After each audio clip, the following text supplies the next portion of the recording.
Manifestantes do grupo de hackers Anonymous e do movimento anarquista Black Bloc saíram às ruas de várias cidades brasileiras nesta terça-feira. Os protestos aconteceram de forma tranquila no geral, com alguns detidos e relatos de pelo menos um ferido. As ações foram convocadas pelas redes sociais em 15 cidades. No Rio de Janeiro e em São Paulo, centenas de pessoas participaram dos eventos. Muitos não puderam usar a máscara símbolo do movimento de Guy Fawkes, como aconteceu em outros protestos do Anonymous pelo mundo, já que uma lei proíbe os manifestantes de cobrirem os rostos. Oi, gente, sejam bem-vindos aqui ao canal. Eu sou um não sei, vou deixar na dúvida, né? Vamos deixar depois. Eu vou gravar o vídeo sobre o anarquismo só com esta máscara. Eu vou desrespeitar aquela lei ali que você viu na introdução. Não quero nem saber. Não, acho que eu não vou gravar com essa máscara, porque tá entrando negócio no meu olho, tá meio estranho isso aqui, hein? Gente, espera aí, eu já volto, eu tenho que ajeitar umas coisas aqui, tá bom?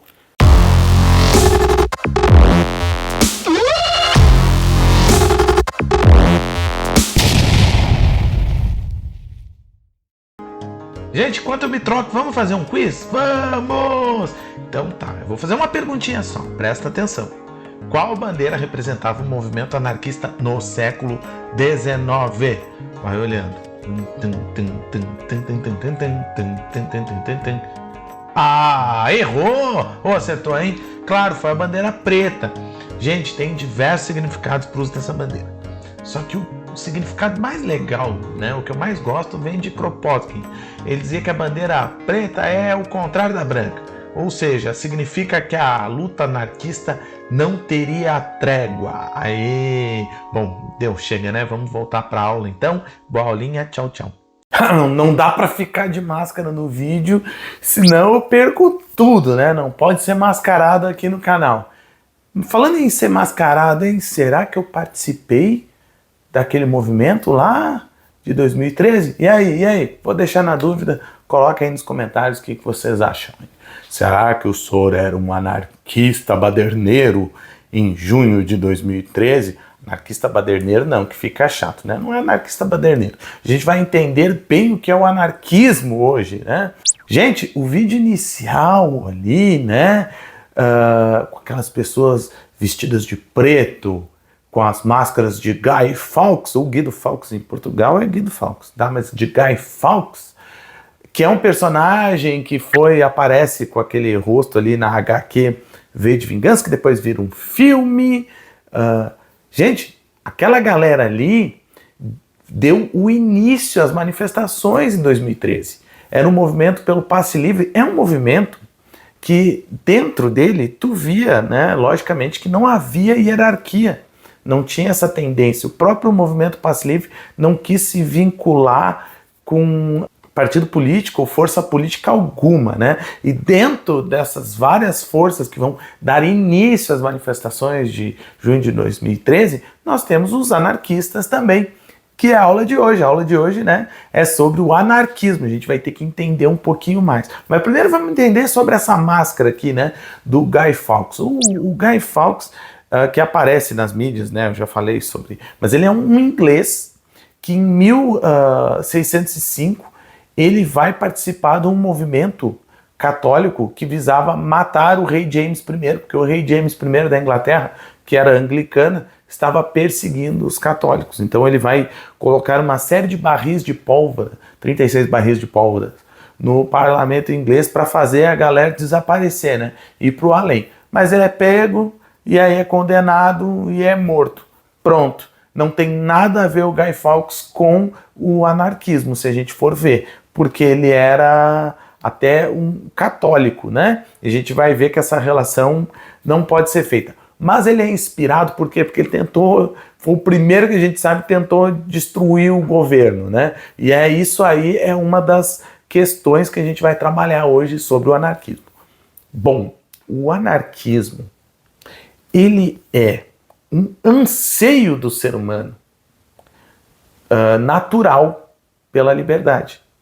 Essa ideia do ser humano ter instituições de governo é uma aberração temporária, porque naturalmente o homem, o ser humano no caso, né, perdão, ele tem que ser livre, tá? É isso que o anarquismo prega. Por isso que o anarquismo vem do grego, sem governo. O anarquismo prega, na verdade, que o governo, o Estado, é algo nocivo, assim como a Igreja Católica, basicamente, né? Que a gente está trabalhando o anarquismo do século XIX.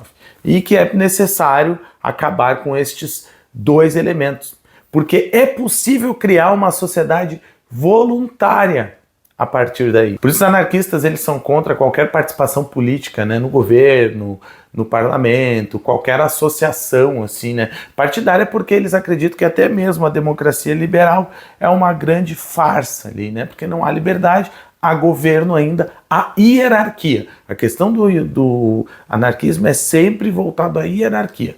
Se há hierarquia nas relações entre as pessoas, então não serve. Por quê? Porque para o anarquismo, a sociedade ela tem que servir como uma relação, né, social baseada na igualdade e na liberdade. Então, as relações sociais devem ser voluntárias. E a partir desse voluntarismo aí, né, a gente vai ter um equilíbrio entre a liberdade e a ordem. Nessa visão de futuro aí, né, numa visão de futuro anarquista, as sociedades deveriam ser descentralizadas, autogeridas, né, e baseadas na voluntariedade entre as pessoas, em relações, né, que buscassem a evolução a partir das necessidades locais, né, daqueles determinados grupos ali que haviam se reunido. Então, esta relação do anarquismo ela é muito forte. Ó. Não deve haver hierarquia entre as relações, tá?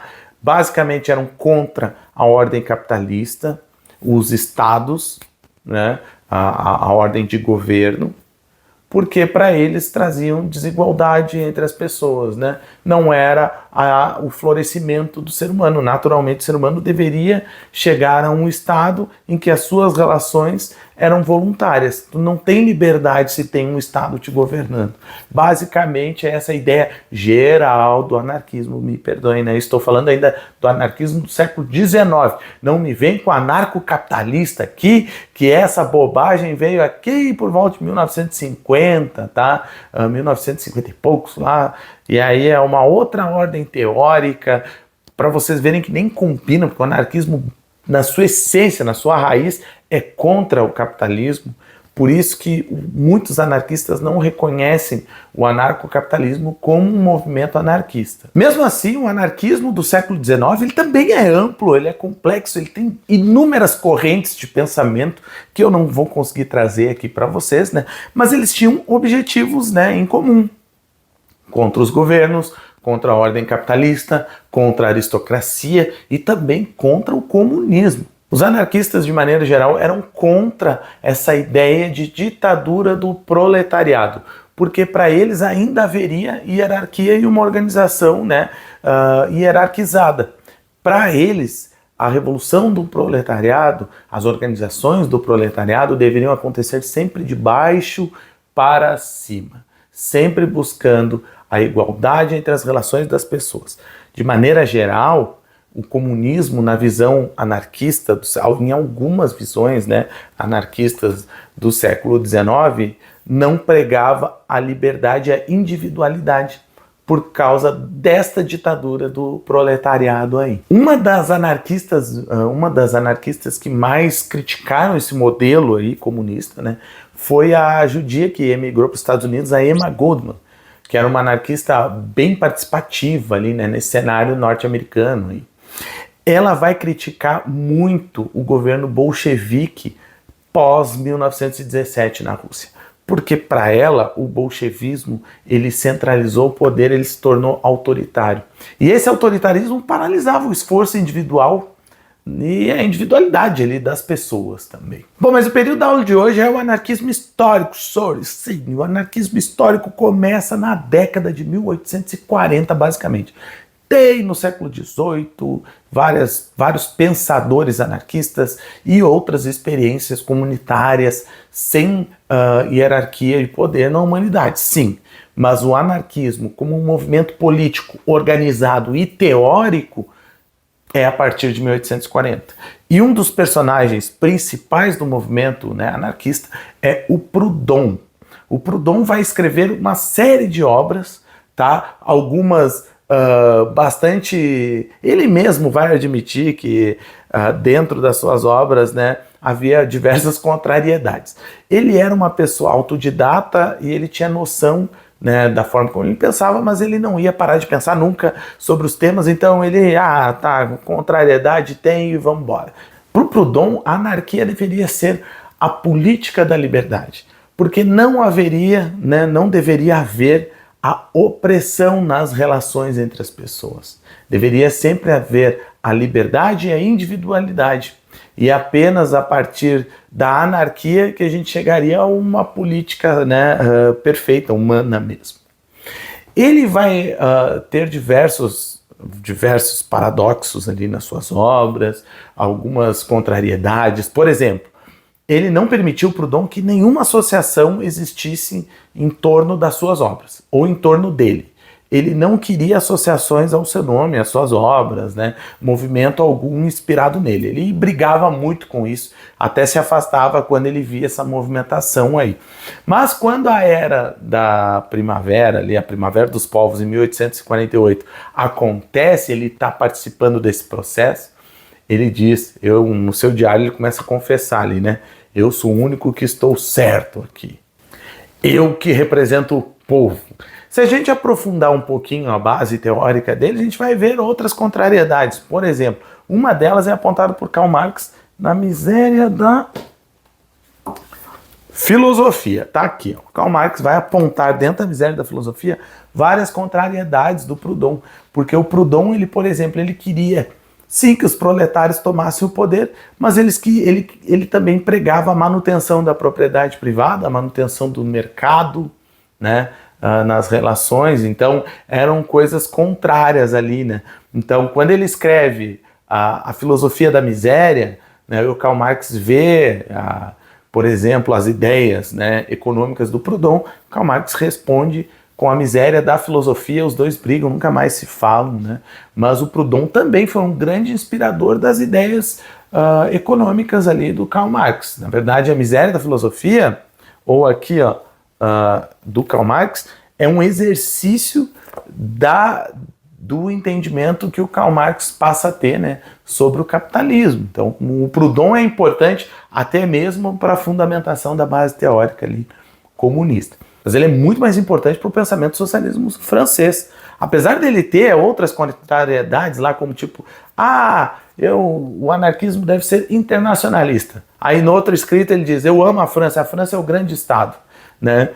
Eu amo a minha pátria. Ele era um patriótico internacionalista, ele tinha essas questões dele aí também, né, além da área econômica. Apesar disso, o Proudhon é o grande nome do socialismo francês no século XIX. Ele vai ser o grande inspirador, né, dos movimentos socialistas franceses até a década de 1930. Ele é o cara ali. Então ele é um personagem importante, sim, né, do anarquismo. E ele vai, a partir dele, né, a gente vai ter o Bakunin. Bakunin vai conhecer o Proudhon em 1844. E a partir do Proudhon a gente vai ter o desenvolvimento teórico de outro grande personagem do anarquismo ali, né, que é o Bakunin. Mikhail Bakunin era até mesmo um czarista lá, quando ele chega em Paris em 1844 conhece Proudhon. E a partir dali ele tem uma aproximação muito forte com o anarquismo, né, e vai desenvolver, aí vai ser um dos grandes nomes do anarquismo no século XIX. O Bakunin, por exemplo, ele vai, claro, ir contra algumas ideias, né, do Proudhon, principalmente em relação à questão do Proudhon com relação à propriedade privada que o Proudhon aceitava e ao individualismo. Mas o Bakunin vai desenvolver a sua base teórica também baseada na ideia de associação que o Proudhon tinha, né, em que as pessoas deveriam, né, viver através daquela associação ali, né, cooperativa, através desse cooperativismo aí, né. O Bakunin ele vai ser um áspero adversário de Karl Marx. Ele vai debater direto, ele não aceita a ideia de ditadura do proletariado, como eu comentei lá no início do vídeo. Ele é contra essa ideia de centralização do poder. É a partir do Bakunin que vem aquele princípio da anarquia que deve ser a organização do trabalhador de baixo para cima. e não como os comunistas estavam pensando na época, né, sobre a organização do proletariado. Essa organização de baixo para cima deveria ser, assim como o Proudhon falava, através da livre associação. Esta é a questão ali, né? Deveria haver ainda, né, a liberdade nesta relação ali. Ele vai ser preso, Bakunin, em 1849. Ele vai ser solto em 1861, por aí, e ele vai para a Itália. É na Itália que o Bakunin vai liderar diversos processos, né, de anarquismos que vão acontecer lá. Diversas revoltas anarquistas. O Bakunin, ele é um cara que, além de intelectual, ele vai para frente do confronto, ele gosta do confronto. O Bakunin, ele gosta de liderar as ações, não é apenas um intelectual, tá? Quando a gente pensa nele, pensem num líder, num ativista, e um cara extremamente, né, brigão mesmo. Ele brigava e lutava pelas suas ideias ali. Gente, existiram diversos pensadores anarquistas importantes no século XIX, pensadores e pensadoras também, né? A gente pode destacar um personagem aqui bem importante também para o movimento, que é o Kropotkin. O Kropotkin, ele tinha dentro da sua base, né, de pensamento, e ele, ao contrário do Bakunin, ele não é um ativista, ele é mais um intelectual. Ele gostava de participar muito da construção intelectual, né, teórica ali do anarquismo. O Kropotkin vai pregar muito a questão da cooperatividade voluntária. É a partir daquela cooperação voluntária que tu vai atingir uma relação de igualdade e de liberdade.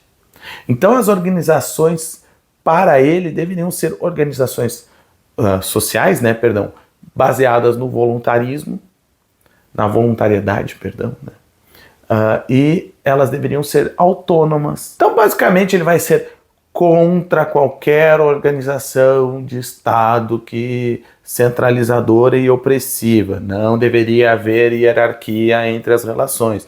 Por isso que, se tu quer participar de uma sociedade, a tua cooperação tem que ser voluntária. Tu tem que fazer o que tu quiser, se tu achar que tem que fazer. Basicamente é isso.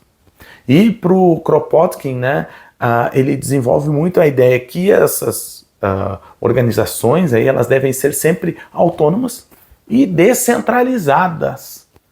Mas como isso deveria acontecer? Isso é impossível. Para ele, tem duas questões, né? Deveria ser sempre duas palavrinhas assim, solidariedade e ajuda mútua. Estes sentimentos, estes comportamentos, eles seriam naturais do ser humano.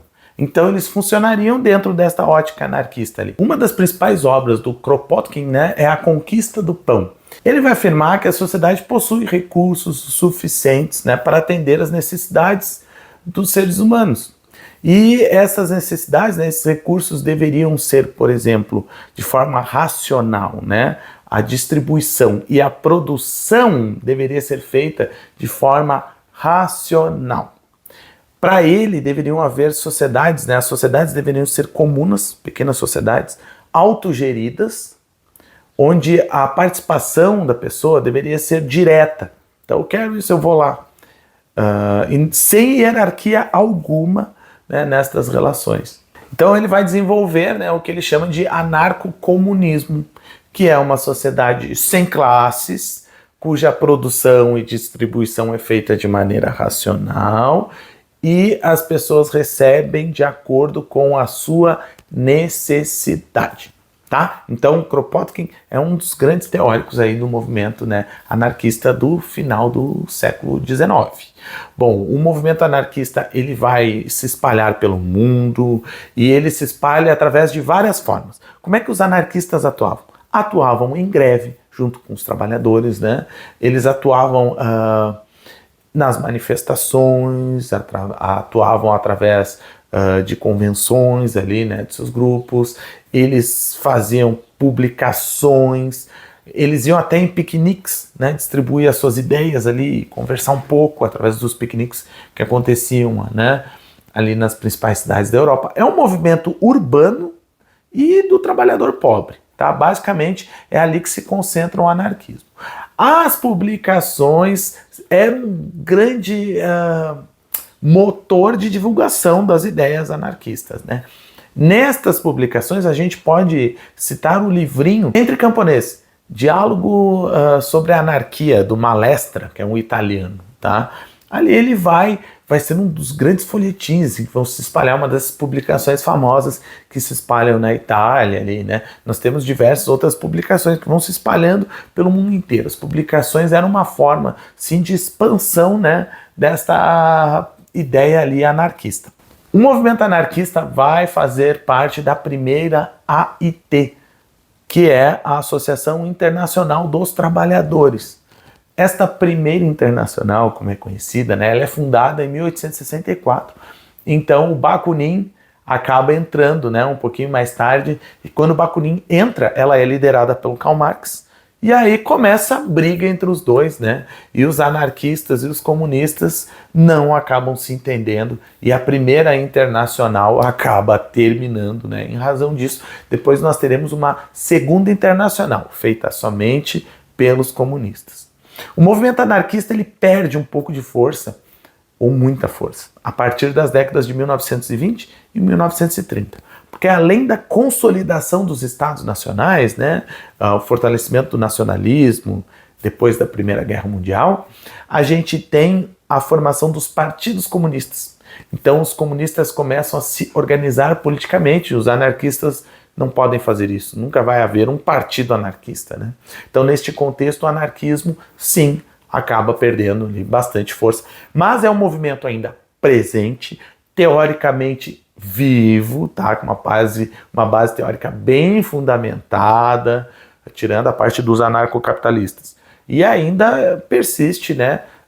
Apesar de ser bem menor do que outrora. Então, o anarquismo histórico é um período que vai aí de 1840 até 1920, 1930. E esse é o primeiro período, né, do anarquismo na história. Tá legal, gente? Foi complexo, né? Espero que vocês tenham gostado. Até o próximo vídeo. Tchau, tchau.